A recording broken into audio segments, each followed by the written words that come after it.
Alleluia. Om Mani Padme Om. Allah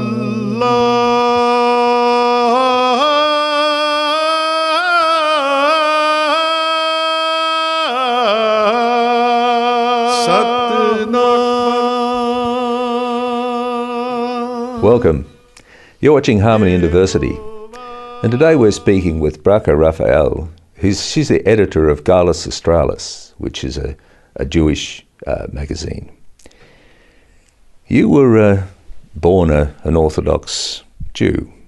What's that mean? How did that happen? So I was born into the Chabad Jewish community here in Melbourne. I went to the Chabad Jewish school all my life, kinder through year 12. And then after high school, I spent a year in Israel studying in a Jewish seminary. I studied in a modern Orthodox seminary. So that marked my first official departure from Chabad. And back in Australia during uni, I led with a couple of modern Orthodox Jewish youth movements here in Melbourne. And in my first year of employment, I think that's the timeline, departed from Orthodox practice. Right. Okay. So just going back to the seminary, what was that? What was the education there like? What was that about? So I studied at a place called Midrashet Harova. So a midrasha is just a Jewish seminary. The Rova just means quarter. It was in the old Jewish quarter of Jerusalem. And so it was a dati le'umi, or a religious Zionist institution. So that's a particular strand of modern Orthodoxy, where studies were sort of split into biblical exegesis, studies of halakha or Jewish law, studies of the Talmud, studies of Jewish philosophy. There was something upwards of 40 different classes you could choose from. And what happened to you? How did you come out of that? That sounds like a pretty fascinating scope. Well, I chose that particular midrasha really only because I'd seen my oldest sister, who's 8 years older than me. She'd gone there and studied in her year off, come back and seemed to have this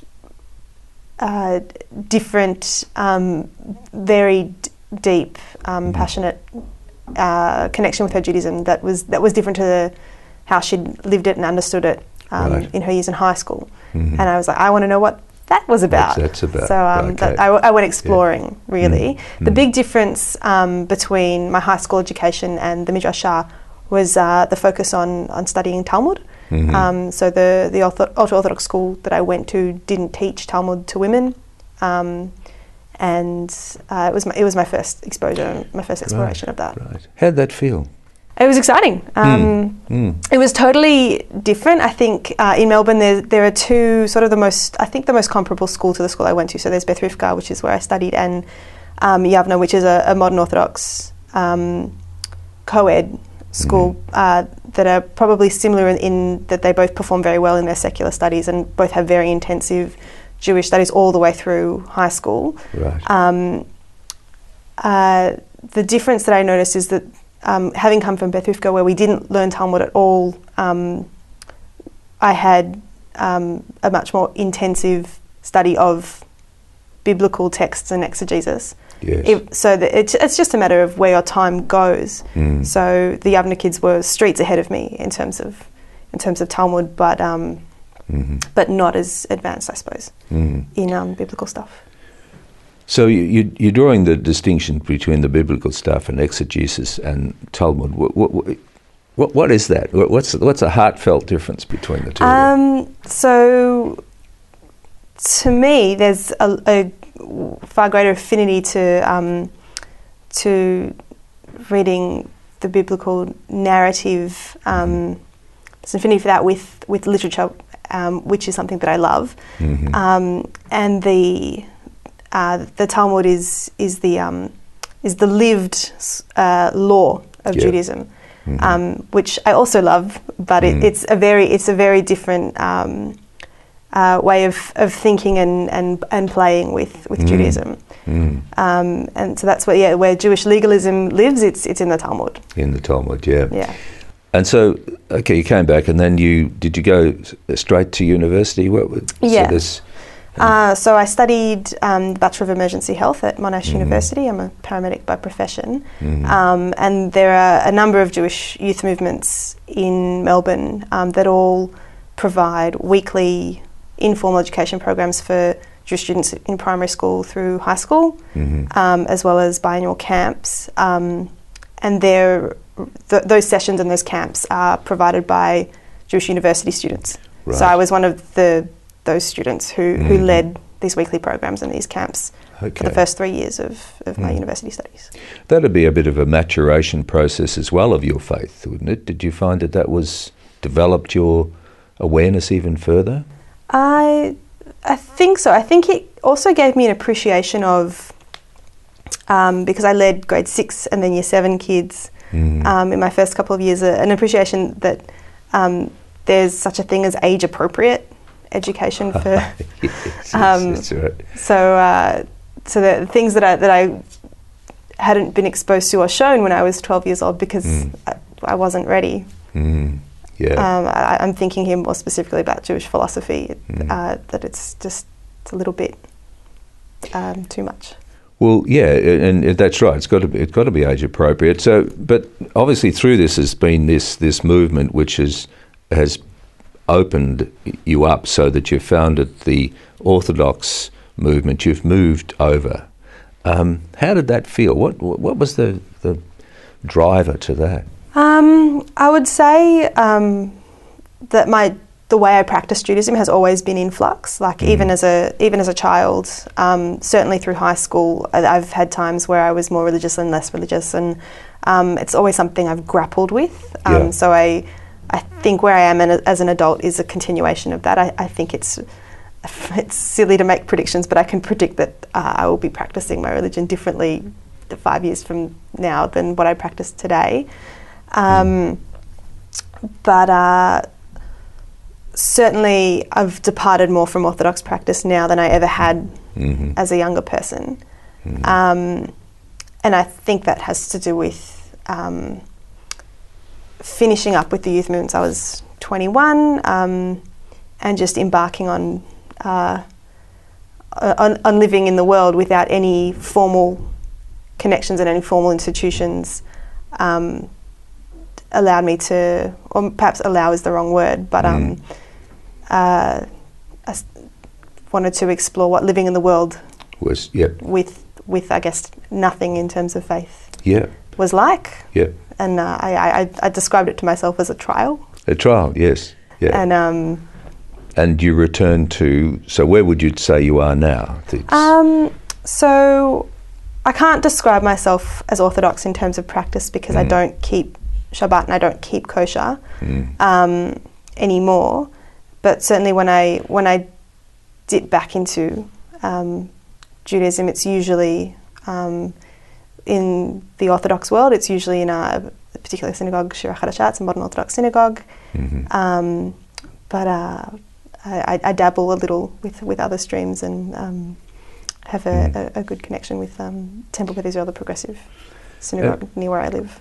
Well, so in the community, what's you're a young Jewish woman, a married Jewish woman. How many others are there? Is there a big community of young people in that suspended state? I would say so. So the Melbourne Jewish community, there's probably about 50,000 people in the community. The school that I went to, I graduated with a class of 40. And that's one of the smaller Jewish schools. There are probably at any given moment in the youth movements across Melbourne or across Australia, a couple of hundred young leaders, and that's only one cross section of the Jewish youth. Now I'm going to have to interrupt you at this point, okay, because we're out of time. Sure. We'll be back in a moment.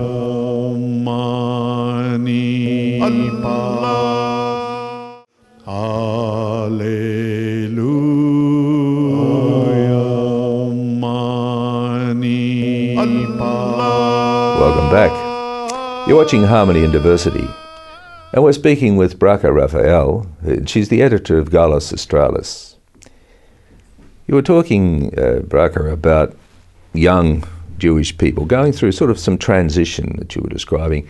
Is there a large community like that? Does it sort of have its own momentum, or is it? I think it's safe to say that navigating your faith identity in the big wide world, once you're finished with formal structures, so usually it's school, maybe a year program, the formal structure of the youth movements or the Australasian Union of Jewish Students through the universities, all of that sort of recedes at some point in your early to mid 20s, and then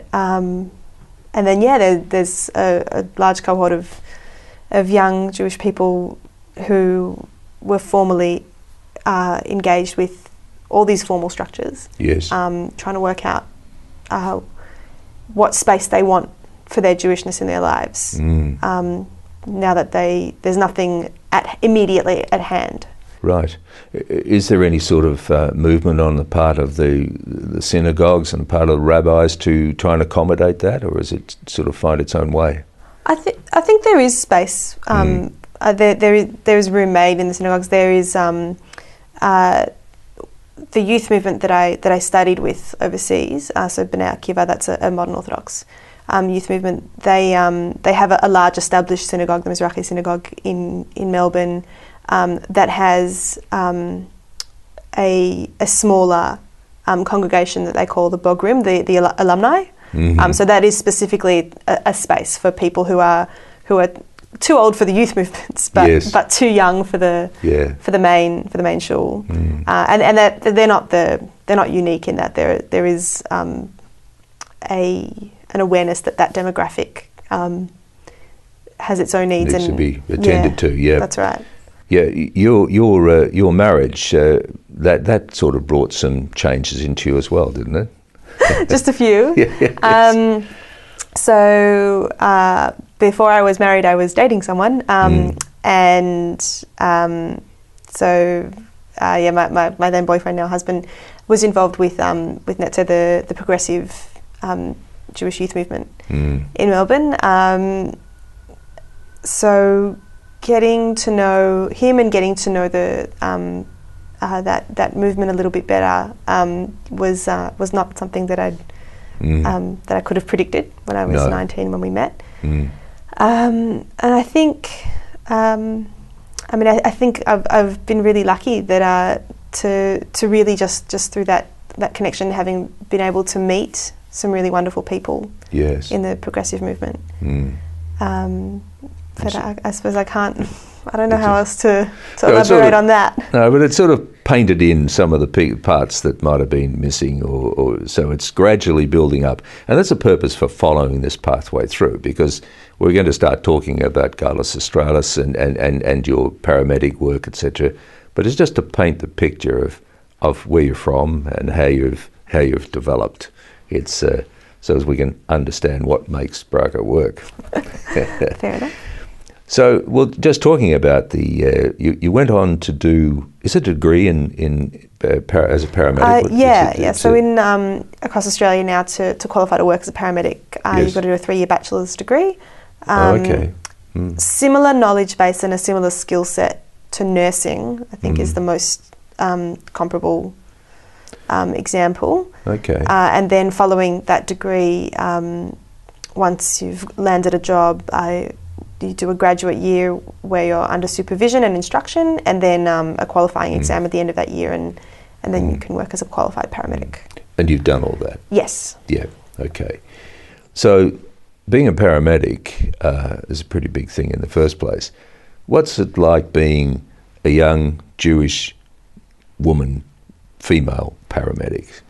Well, I'm not alone on most of those counts. There aren't that many Jewish people in ambulance, but there are many, many young women in ambulance. Yes, of course. I think it's 60% of the workforce is female, and that number is expected to rise because 70% of the graduates coming out of these degrees are female. It's been a real privilege to do the job that I do. It's not without its challenges. No. But it's pretty special. As a Jew in the workforce, as I said, there's not that many of us, and many people that I've worked with haven't worked with Jewish people before, and so that's been an opportunity to learn and teach and talk about my Jewishness, which is obviously something I enjoy doing. Yeah, yes, and why not? And why not? So do you find people are well informed about Judaism or the contrary? More the contrary. And that makes sense because, I mean, most of what we know is something that comes from an encounter we've had in our lives. Yeah. And so if that hasn't existed prior, well, why would you know? Why would you know? Yeah, yeah. But it certainly, there's nothing which impedes your effectiveness. You're just a paramedic like everybody else. Just because there isn't anything you should trip over, is there? Really? No, for the most part. No. And I think I wasn't the first person to do this for the ambulance service. There's a service called Hatzalah, which is a community-based health first responding service. And I bet that takes a lot of time because we're out of it. We'll be back in a moment. We'll be back in a moment.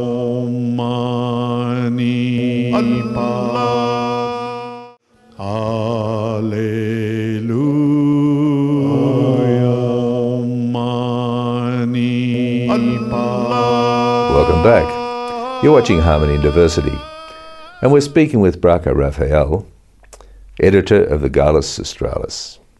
And you just mentioned, before we went to the break, Hatzalah, yeah. Easy to look at, hard to read. It means help, literally, in Hebrew. Okay, and so how does it's a cultural thing? So it's a community emergency response team. So it's a local first responder first aid program that is affiliated with Ambulance Victoria. I only brought them up to they are run by and for the Jewish community.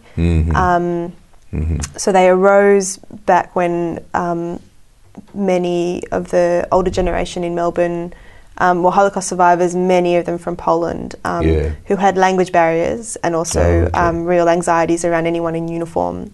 So the role that Hatzalah filled back then was to ensure that people who needed emergency medical attention were comfortable to receive it. Critical, yeah. These days, I think one of the key things that Hatzalah do for the Jewish community and for the ambulance service is they act as cultural translators. So for the Orthodox communities who find themselves in need of medical attention, particularly on Shabbat, the Jewish Sabbath, that encounter can be really fraught.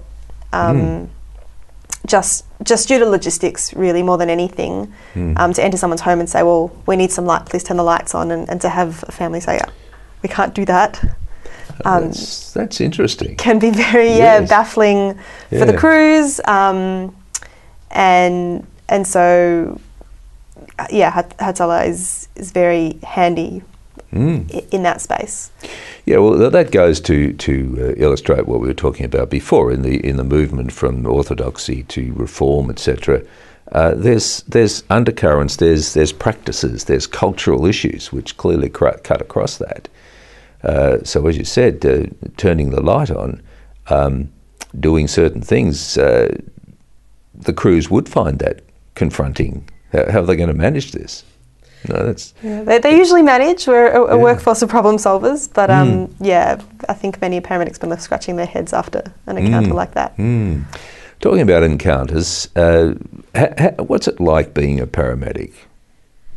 It's a good job. I think it is a job with a lot of autonomy. There's a lot of just a lot of freedom, and it's a job that's dynamic. There's a lot of mobility. There's uncertainty.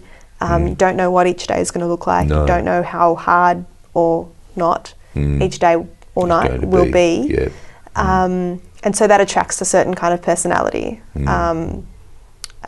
People who like to work independently or close to independently. People who like uncertainty. People who who like problem solving. I think I heard that so Yeah. many times when I was at university, that we're a profession of problem solvers, and I didn't really know what that meant. And that sometimes it just comes down to literally the logistics of getting someone from a tiny bed in a tiny room down a spiral staircase out the front door. And that's a certain that requires a certain type of thinking and attention that Yes.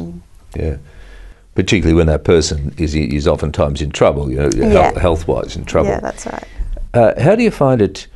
I think the statistics in relation to stress from being a medic, comparing the police, the fire brigade, and paramedics. The paramedics are by far the highest in the stress story. Do you find that affects you? Do you find that your religious perspective, does that help you with a highly stressed situation? Do you find yourself praying under your breath, for example, that sort of stuff? I can't say that's happened. I think the religion, particularly Judaism, places such a huge emphasis on life, and therefore choose life, and to save a life is to save 1,000 worlds, and so there's I suppose in that sense my faith background has given me a real sort of wellspring of support to remind myself on days when it is hard and it's really stressful, well, this is really, really important.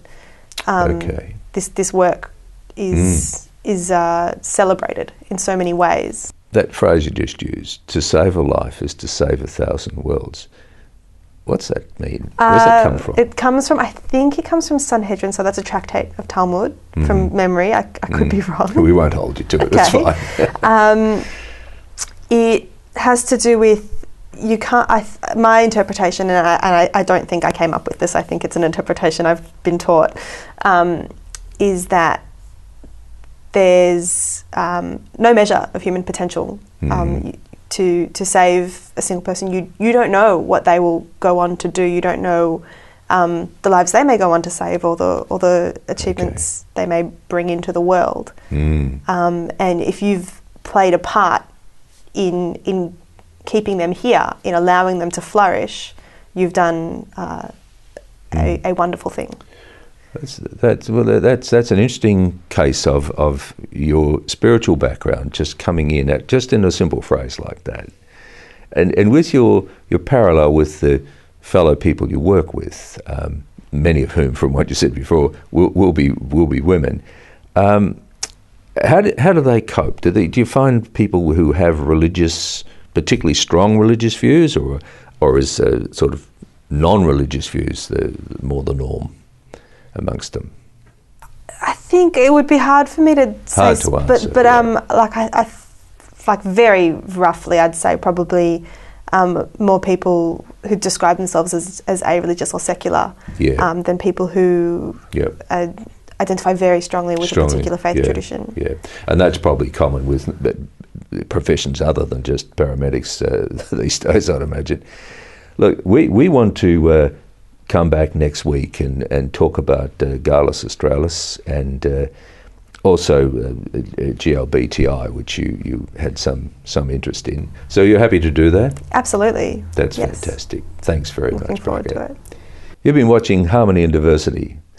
And next week we'll be speaking again to Bracha Rafael about Galus Australis and some other interesting matters. Thanks for watching. Bye for now. Baha'u'llah,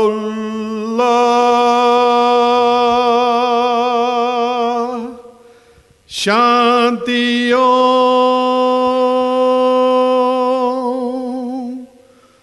Allahu